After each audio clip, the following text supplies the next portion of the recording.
విశాఖ జిల్లా తర్లువాడలో గూగుల్ కార్యాలయానికి సింహాచలం దేవస్థానం భూముల్ని తీసుకుంటే వాటి విలువకు సమానమైన భూముల్ని ఇస్తామని ఎమ్మెల్యే గంటా శ్రీనివాసరావు తెలిపారు. చాలా వరకు ఐటీ కంపెనీలు భీమిలికి సమీపంలోనే వస్తున్నాయన్న ఆయన నియోజకవర్గ అభివృద్ధికి కృషి చేస్తున్నామని వివరించారు. రానున్న రోజుల్లో విశాఖ రూపురేఖలు మారిపోతున్నాయన్నారు. మెయిన్ వాళ్ళ యాక్టివిటీ తర్లువాడ ఏదైతే ఆనందపురం మా భీమిలి కాన్స్టిట్యూన్సీలో ఉందో అక్కడ 308 ఎకరాలు అది ల్యాండ్ పూలింగ్ అక్విజిషన్ చేసి కూడా అది ఇస్తున్నాం మెయిన్ సెంటర్.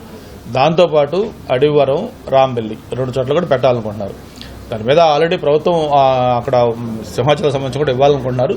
ఫైనల్గా ఇచ్చేటప్పుడు దానికి సింహాచలం భూములు ఎవరికైనా ఇస్తే ఏం చేయాలనేది మాకు ఆల్రెడీ ఒక ప్రొసీజర్ ఉంది. దానికి ఆల్టర్నేటివ్ ల్యాండ్ మనకి ఏ వాల్యూ ఉంటుందో ఆ వాల్యూకి సరిపోయేంత ల్యాండ్ వాళ్ళకి ఇవ్వాలి. ఇప్పుడు మనం సింహాచలంకి ఎప్పుడే చేస్తాం. వైజాగ్ అనేది ఒక ఎకనామిక్ హబ్గా మారిపోతా ఉంది. డేటా సెంటర్స్ అయితే గూగులే కాదు, గూగుల్తో పాటు మొత్తం 6 గిగావాట్ ఈ డేటా సెంటర్స్ వైజాగ్ రాబోతా ఉన్నాయి.